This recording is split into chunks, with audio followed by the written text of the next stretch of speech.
Wow. How is this possible? That is so cool. Awesome. That is crazy. But in 3D, it takes games to an entirely new level. The 3D images make you feel like you're in another world. The Nintendo 3DS. Take a look inside. Hello. This is Adolph Vega from 3D or 2D.com, and today this is not a regular podcast for the Da3D Show. This is a special podcast. This is going to be a retrospective on Nintendo 3DS. It's been out for a little bit over 5 years now, and with me, as always, is my co-host, Mr. James Tate. And so we're going to go through the Nintendo 3DS and talk about all the different things with the 3DS. And, you know, this should be a pretty interesting show, even for people that don't own the system. You know, it's just kind of fun to look back at the history of this 3D system. Which, you know, first time you could do, 3D without glasses. On, you know, you still don't even see that on movie theaters or TVs right now. So it's still one of a kind for a degree. I think there's some smartphones that copied the same system, but they were really, really rare. So the 3DS, first 3D stereoscopic video game handheld console, originally was announced on March 23rd, 2010. And it actually launched a year later on March 2011. Now, before it came out, I think it was leaked on I think it was like Nikolai or something mentioned, they're using this technology from Sharp, to make a super 3D display for Nintendo. A handheld. It was like some kind of weird code. Basically his manufacturer kind of accidentally leaking what they're doing, And so we kind of had an idea, but we didn't know for sure. Now, at this point, the Nintendo DSi was around for, a year and a half now? 2 years? Something like that? Yeah, something like that. So the DSi was popular, but not as popular as the DS, and you could kind of tell that it wasn't supposed to be a major successor, because it didn't have a huge hook to it.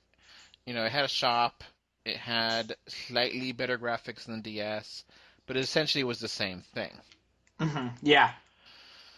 So before it came out, we started hearing all these whispers, all these people talking about 3D. It's like, it doesn't need glasses. How cool is that?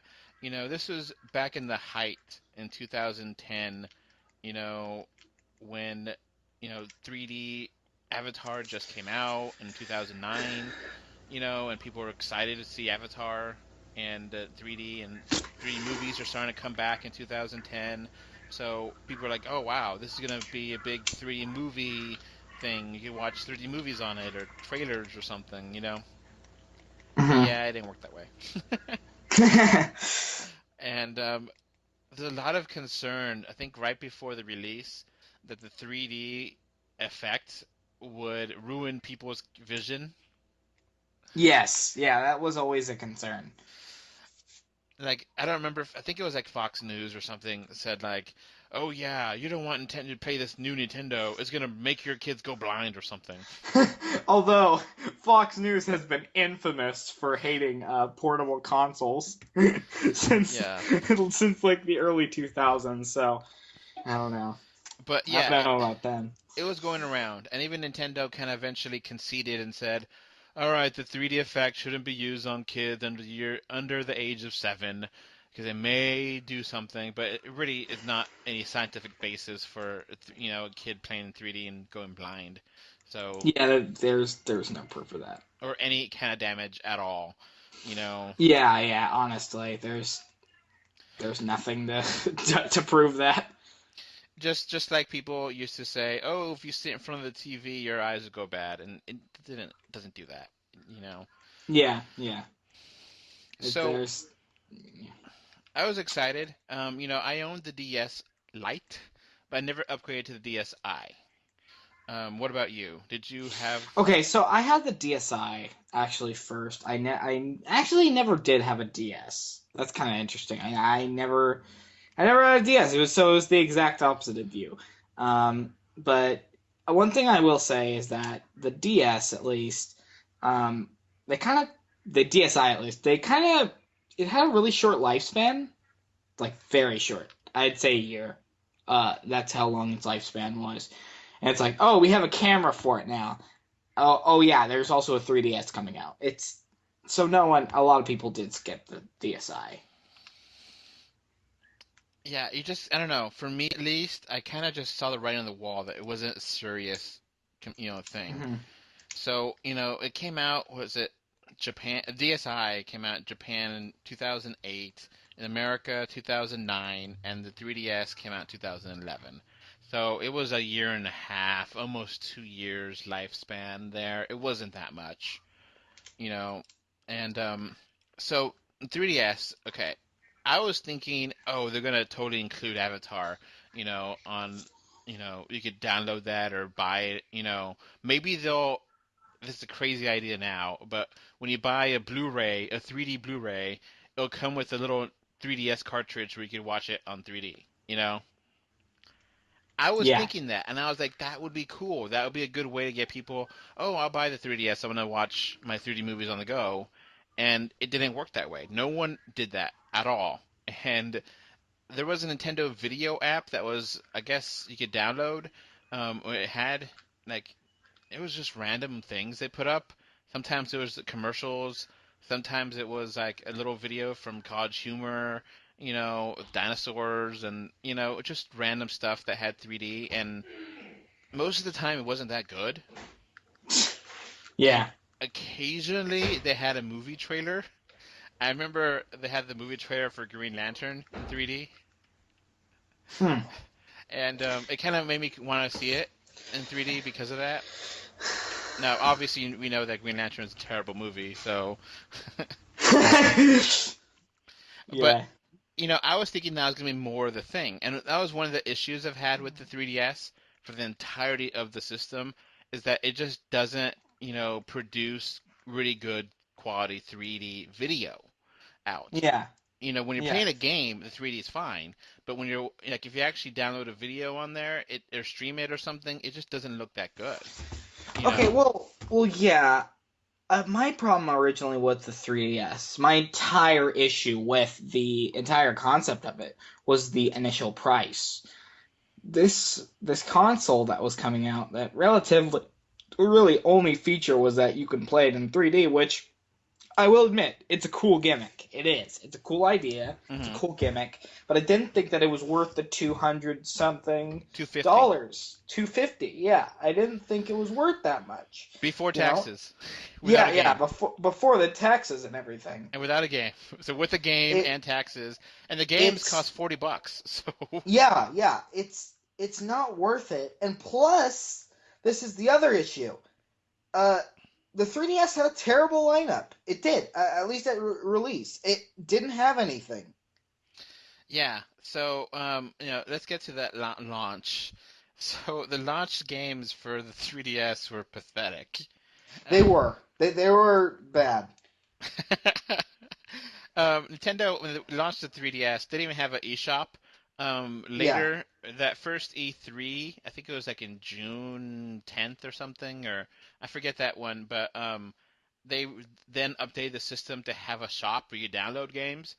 But it still, the launch lineup was pathetic. It had basically like 5 games, and the games just weren't at all interesting. So I bought Pilot Wings Resort because I was like, whatever, I don't know what else to really buy for this thing. And basically it's Pilot Wings. You get to fly airplanes different around, and you get to play in the Woohoo Island, which they just introduced for the Wii Sports Resort. Yeah. So, and that had good 3D. The game was pretty basic. It wasn't a huge amount of, it was like a 5-hour game, but it wasn't that much. And yeah, then it wasn't really that, you know. there was Nintendogs, which Nintendo was really betting that would come back, but at that point, no one really cared. Yeah. For those who don't know, there's like kind of like a Nintendo Dogs thing they tried to push in what was it? The The mid DS. 2000s. Yeah, in the mid 2000s, the DS, it was really popular for the DS, but then when they released it on the new 3DS, they included cats. But it's basically the same game, just better graphics in 3D. So it Yeah. wasn't, it wasn't a big hit like Nintendo originally thought. They also had Super Street Fighter 4 3D edition, which is supposed to be pretty good. You Yeah. know, Yeah. The Sims 3, which is like, who cares? People kind of burnt out in The Sims, you know, and Yeah. Asphalt 3D, which those Asphalt racing games come out in every system, so they're kind of whatever. Yeah. Yeah. Yeah. They're And not then really a your game changer. your game changer, your favorite game of the year, Diver, that submarine game where you had all touch-based controls, and that was bad. I played that and I was like, this is Yeah. stupid. This is stupid. Now, to be fair, James, the 3DS did have games built in. Did you play those built-in games? You mean like the weird head game? Okay, stupid game. It was built into the system. It had like 10 levels, so you could pretty much beat it in an hour, if that.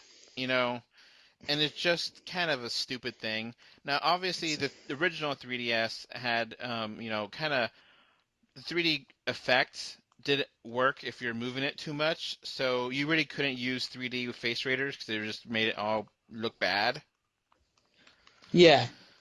And then you also had the AR games, the augmented reality, which was a really cool concept that they used once or twice after that point.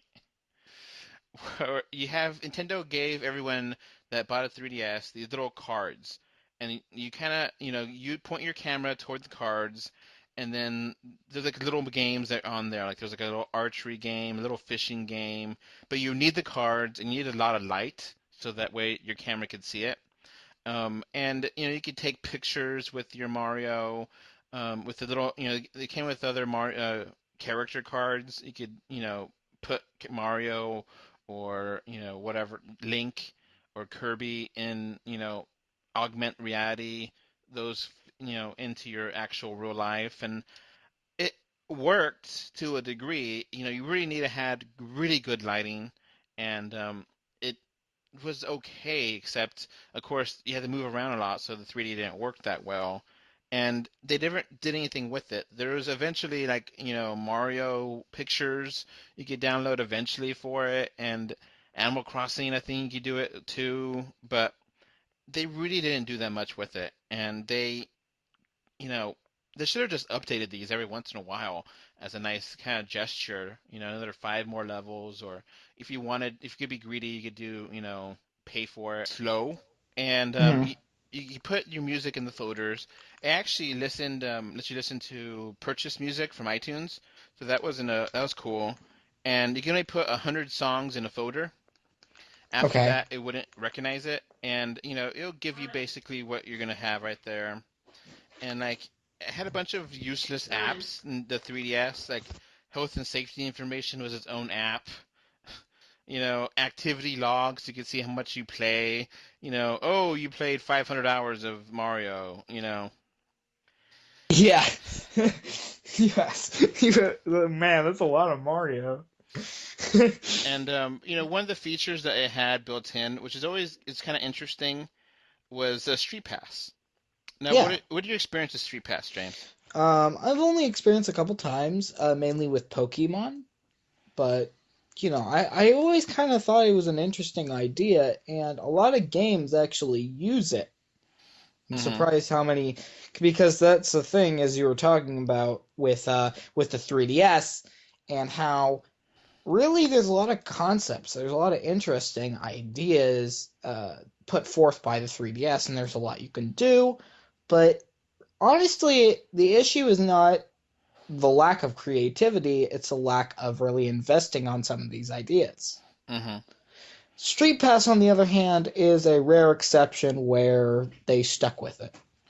Yeah, and okay, Street Pass is kind of a novel idea because they introduced this on the DS with like Nintendogs and like one or two other games where you could put it into a sleep mode, and then if you walk by someone else that has the system, you could get a treat or something, that if they have their system in, sleep mode as well and their game on. Of course, in, reality's sake, that was impossible to do in America or Europe because for the DS, it's very unlikely that you'll have another person, walk by you with that game ready to go that way.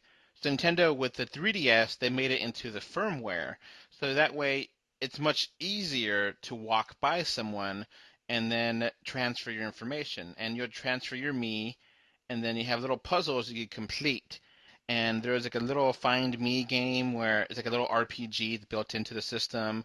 And every person you walk by, they'll have different clothes, colors, and their different abilities. And, the puzzles, you had like a big panel of puzzles, and they would give you a piece that they have, and they could have it by using coins, which you could get by walking around. And if you walk around, 1,000 steps, you get 100 coins or something like that, 10 coins. So it Yeah, kind of wanted. honestly, they had a lot of good ideas. When you really look at it, 3DS, as I was talking about before, it kind of was very innovative. So, these walking around, these making, trying to convince you to exercise or have the 3DS on you and Street Pass, and it was in your, in your interest to have it always on, always near you. And of course, in Japan, it's a really different story because you're highly likely to get people Street Pass because, there's a huge dense population there and everyone takes the, subways and trains. So it's very likely you'll get a Street Pass every day in Japan, where Hmm. in America, that's not going to happen. Yeah, I will be honest. The 3DS and a lot of the technology and ideas uh, have more of a Japanese feel than they do an American feel, which is kind of interesting because a lot of the home consoles, the Game Boy, the original DS, didn't really have like a, oh well, I can see how that's more relevant in Japan. 3DS, on the other hand, you can obviously see where it's coming from. Yeah, and Nintendo did update the Street Pass feature where you could go to certain locations and they would have it like McDonald's or like a Home Depot or like a Starbucks, and they would have free Wi-Fi in there, and you could play your 3DS in there without problem, and you could get Street Passes there, and that still works, and that probably helped a lot of people get Street Passes, that wouldn't be able to get them because it is kind of fun to see what the whole puzzle looks like whenever you finish a puzzle, and you kind of have that addictive nature where you want to, oh, I want to get all the panels complete, and some of the panels, if I walk by you and you have this piece up here, I have that piece when we're helping each other out, and it made it more, that you need to have your system with you, and it was interesting. It was an interesting experiment. Now you could spam it. You could just kind of shake your 3DS and it'll believe that you walked around. And people figured out a way to kind of glitch the system, or maybe glitch it, but fool it, where you could pretend to have like a street pass um, inside your home with your router. I don't even know how to do that, but Yeah. anyway, it had lots of ideas and lots of, innovation there. It had a circle pad, which in the first time that a Nintendo Portable had a analog stick of some sort. Yeah, it's that was kind of interesting. I actually really appreciate the circle pad, and I don't even use the plus thing anymore. Yeah, it just depends on the game, but people were really worried because, you know, you don't want the stick to break apart when you're walking around, and it was flat. I don't know if you remember this. Originally in the 3DS, when it came out, um, or it's still the same way now, the 3D screen and the touch screen are different sizes.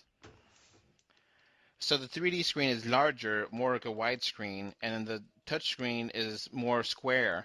And whenever you put it together, put them together like they're going to sleep and close the system up, they had the same clamshell design as the DS.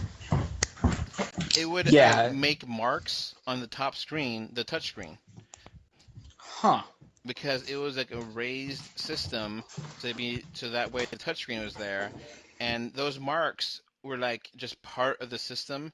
Nintendo eventually said, "Oh yeah, well, that's just how it is," and eventually I think they replaced them for people because it became like scratches that would stay on there because every time you close it, it would hit that screen, and then of course that would ruin the 3D and the screens, and it was a controversy really early on, and Nintendo eventually kind of worked it out to be better. But that was one of the early controversies with the 3DS too, and the battery life. The battery life was really bad on the original 3DS. It was like 3 hours or something, and if you put 3D on, it was like an hour and a half. So you really don't have that much time to play with, and it is really the worst handheld with battery life that Nintendo's ever had. Like the DSi and the DS, they had like 15, 20 hour, pretty Yeah, decent yeah. batteries. It was only about what 6 hours long, something like that. Yeah. I know that it's not long enough for you to. I mean, I've been taking um, the 3DS to class. You have to not play it like just all the time because he'll run out the battery. And another thing I have to mention is that at least in America, when you pull out a 3DS in the middle of public, people are like, "What the heck is that?" What kind of phone is that? It's like, what kind of what kind of device is this? Yeah, and then the thing is too weird. The 3DS had the old school touchscreen technology, which people were like, "Oh, is Nintendo going to have one of those new touchscreens that the iPhone just came out with?" Because iPhone at this point has been out for a few years now. People really started getting it, and it had the touchscreen, the composite, or I don't know what the difference is, but basically the touchscreen on the 3DS is the ancient touchscreen where you need a stylus, and the new touchscreens use your heat, you know, and it didn't use that.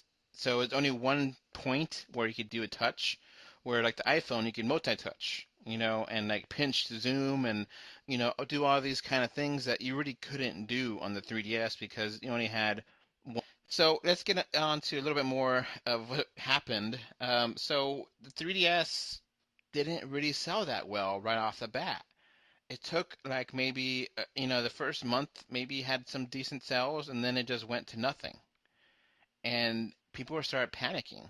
Nintendo was just like, what's going on?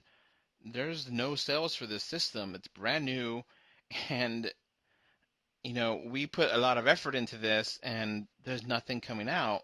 There's very few games, and Nintendo decided to do the ambassador program, which is like one of the most crazy things Nintendo's ever done, to make itself relevant for customers because people are upset. They have bought a new system for almost $300, one game, and the game itself was not that good. Maybe two, but it's really expensive and it just wasn't selling. So the ambassador program, they gave away like 20 games for free. And the games, there were 10 NES games, 10 Game Boy Advance games, and like the games themselves, I actually am an ambassador, and I actually have some of these games, and some of the games have not released yet on the 3DS to eShop. Some of them have. It just depends on the quality, like Ice Climber, Adventure of Link, Zelda 2, Zelda 1, NES Open Golf, Fire Emblem Sacred Stones for Game Boy Advance, WarioWare Incorporated for Game Boy Advance, Yoshi's Island for appearing to look like a failure. You know, it's just crazy. And by the end of the year, 2011, all the games came out you could download. Nintendo didn't have a shop where you could download games until the summer. So, Nintendo went into E3 and really kind of showcased a bunch of stuff it could do with the 3DS. Um, so they started to get the ball rolling, started to put some games out. Some of the games came out were a little bit rushed. The Mario Kart 7 just wasn't hot. I don't know, it just didn't seem to really do that well. I mean, they released that new Super Mario Brothers 2 game with Gold. Remember that one? Barely. A problem with the 3DS. Most of the games, and I'll be honest here, most of the games are okay, like the ones that the Nintendo releases, such as Mario 7 or New Super Mario Bros. Or 2 or what else? Also the Super Mario 3D Land or something, but they're not particularly memorable. I will say that. You got a lot of ports of games from consoles in there, like Donkey Kong Country 3D and Ocarina of Time 3D, which is a really good game. I'm not saying that. I'm just saying that I think a problem the 3DS has always had is that it's never really had a library of games that are its own. Yeah, and that's a good point. And kind of going back to that, Nintendo did promise a bunch of 3D classics, and those 3D classics were very few and far between, and the quality is very minimal, and just like this isn't really all that, and just so many games that 3D Land, Mario 3D Land was actually great. New Super Mario Brothers 2 was very mediocre. You played as Mario, and you had the big power up of having gold and collecting coins and trying to, Mm-hmm. get a million coins, and it just was very Yeah. generic.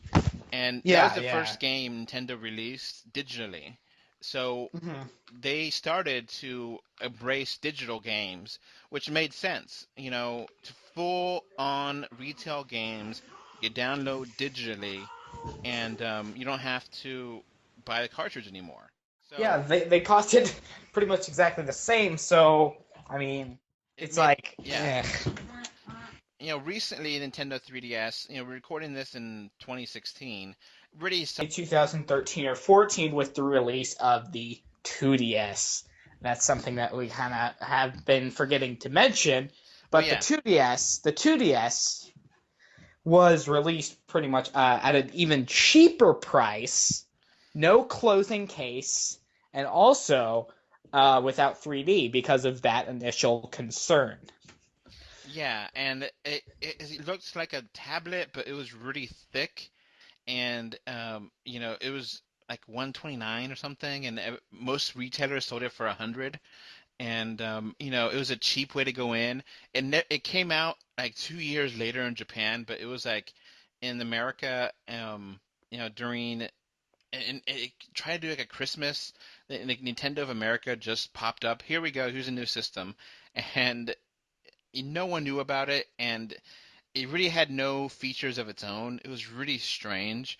It's one thing we got to do talk about. New 3DS, 3DS had many different versions of itself, where it was a beast with attachments and ideas that Nintendo just didn't know what to do. So like the 2DS before that, there was the XL 3DS, which came out 2012, and it was basically just the larger screen, and they changed the placement of certain buttons, but it worked a little bit better. It had a little bit better battery life, um, and then they released the 2DS, and then they released the Circle Pad Pro, which is this dongle attachment. And Yeah, it was a little bit strange. Monster Hunter was one of the big games that used it. So Nintendo, you really persuaded Capcom to have Monster Hunter on the 3DS. And there's like, if you want to, you have to have a camera control. So this contraption, and then they released the Circle Pad Pro XL, instead of releasing the XL with the everything built in, they just added another contraption to it in 2012. So it's just, all these different versions, eventually concluding with the most current version, the new 3DS and the new 3DS XL.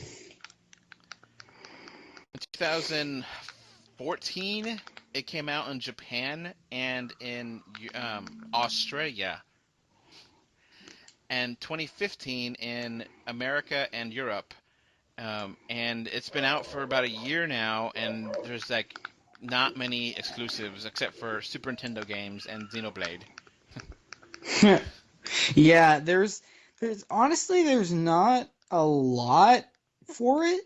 Honestly, there's not too much. I mean, yeah, there is some things for it, but they're not really a lot, honestly. And Nintendo really experimented with the operating system with the 3DS more than any other system, where it was the first one to only have like one friend code. You don't have to have multiple friend codes for multiple games. And the firmware, Uh, it updated like on a very frequent basis, and like it would actually actively search out for new firmware, you know, and if you have played with a friend that has a new firmware, they'll kind of give you the new firmware and like a hidden virus kind of thing.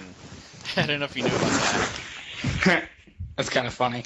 Because Nintendo is so concerned about privacy, or not privacy, piracy, that they were updating this firmware. But the 3DS firmware is actually pretty neat because it has folders, it has a picture, and it made like a little animation that you sent to your friends.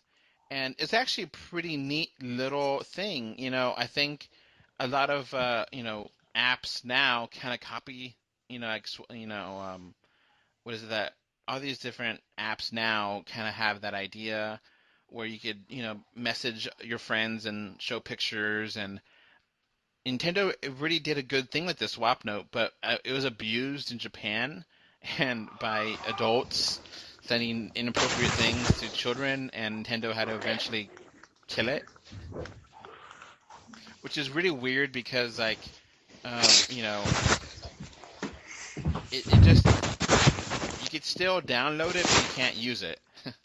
Yeah, And like it took forever to go in. It took like 30 seconds to load. Some of the games had load times too, which really threw everything out of whack. And it was a fun little application. So Nintendo had all these ideas with the 3DS that here and there it played with, but like it just didn't. It never seemed to I don't know. It never. never seemed to like kind of get off with them. Yeah, it never With a seemed to lot of them. know which way to go. So like eventually Nintendo did this point is way too late. Yeah, yeah. And It's the 3DS never had good third-party support from American publishers. yeah. Honestly, it hasn't. That's kind of interesting. Like I think there might be one version of Madden football for the 3DS or something. Hmm.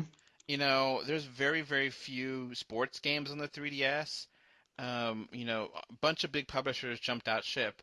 Some didn't. Sega really has supported the 3DS with a lot of great games and a lot of 3D classics that they redid in 3D, and they look fantastic. I don't know if you ever played those. And Yeah, yeah. If there is one person that kind of jumped ship with 3DS for the most part, I'd actually say it'd have to be um, out of everyone, probably Square Enix. yeah, I don't see a lot of Square Enix games really. I think that it should have been a killer maybe, but it wasn't. You know, should have been. so yeah, it's just kind of interesting to look back. And it's 5 years, and I don't think there's gonna be another 5 years for this system. I think we probably have another year and a half, maybe at that. You know, so before they wind down, probably next year, probably the last real year with it, and there might be a few games, but small third-party stuff, really. But yeah, I think the 3DS has had a lot of interesting stories behind it, and really been a very cool experimental hardware. Unfortunately, it hasn't fully realized its potential until recently, and I really wish that you could buy 3D movies on there and watch them, but it just doesn't work that way. And the camera is terrible on the 3DS. You know, just a lot of halfway measures to make things look okay. And that would probably be this, and this alone. Um, right now, currently, the 3DS is the only console. It's the only portable console. The PSP is pretty much discontinued right now. There's not going to be another after the Vita or whatever. There's the Vista, the Vita. I don't know what it was, Yeah. what the hell it was called. They discontinued it, so we're kind of at a weird point where really there was a long time where the Game Boy was the only portable console. Then you got the PSP. There was kind of some competition there, and now really we're going back to a time where it's really just Nintendo. And Nintendo versus the smartphone tablet market, which is totally different games. And Yeah, and the thing is, I don't even really like to call those things games, to be yeah, honest. But you know, they're just money making ways to scam people. yeah. Like Nintendo has actual games on its consoles, and that's the major reason why I take my 3DS around when I'm going to play. I will say that the battery life is a problem, but if you really really want to have an actual game on the go, 3DS is your only option as of now. Yeah, and maybe Nintendo's going to have another system with NX, and I don't know how that's going to work out. We don't know anything really about this NX thing now. You I know, just, I haven't really expressed it a lot in this podcast, but all I really want to say and all I really want to get across here is, thinking about the its release and everything. I remember it very well. I remember all these topics and issues very well, and it's kind of takes you back a little bit. It takes you back 5 years, but you know what I mean. yeah, and the thing is with 3DS too, it never was as powerful as you would think, and it always kind of slow. And it just, I don't know. It's still a great system overall now. Nintendo had to learn a lot of bad lessons to get to this point, Nintendo, 3DS could have been a lot better than it was, and we'll see what happens in the future. But it's just one of those things where it's very good ideas, but not all executed well, you know. And Yeah, I can understand that. I guess we'll just go ahead and leave it there. I hope you enjoyed this little 3DS retrospective. You know, just some things we wanted to quickly mention. There's probably some things we missed. Try to do some research for dates and times and big stories for the 3DS.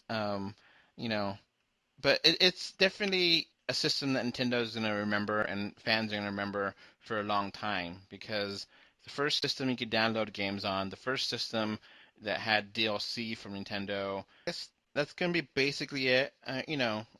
Overall, I'm still happy I own the 3DS, and I still really, really enjoy a lot of the games on it. And there's still some games that are worth always playing. And you know, I don't know if the next Nintendo system will have stereoscopic 3D. I kind of doubt it. Just because I don't know what else they could really do with it. You know, and it costs money to do that kind of technology. So I don't see that happening again. But it definitely was a cool experiment. I wanted more games that use the 3D in really interesting ways. Like only a very few do. And a very few only look great in 3D. Some of them just whatever. They're not trying. Super Mario 3D Land was really cool in 3D, and you know, Luigi's Yeah. Mansion was Oh cool. yeah, Luigi's Mansion. I forgot to mention. I never really got into that game, but I heard that it really got good reviews, and they thought it was a solid game. Yeah, it's fantastic. And then Nintendo originally made the first Luigi Mansion to be in 3D, but they didn't know how to do it, and now they finally had that chance with the 3DS, and it looks and plays great, and it has definitely a nice lineup now, So yeah, that's gonna be pretty Yeah, much it. and I mean, honestly, we still have games that are coming out. Yeah, 2016 is gonna have a lot of RPGs, and Yeah, I'm gonna remember to pick some of those up. Actually, I know for certain I'm actually playing the 3DS right now as we speak throughout this entire thing. So it's just really good. all right, well, thanks for listening. Bye. Okay, so that's going to conclude the podcast. Remember to rate this podcast on iTunes and on Stitcher Radio. Also, remember to follow us at 3dortoonie.com on Twitter and Facebook and Instagram. Please comment on the website and subscribe to us on YouTube. Finally, I hope you enjoyed the show, and thank you for listening. Bye. Bye.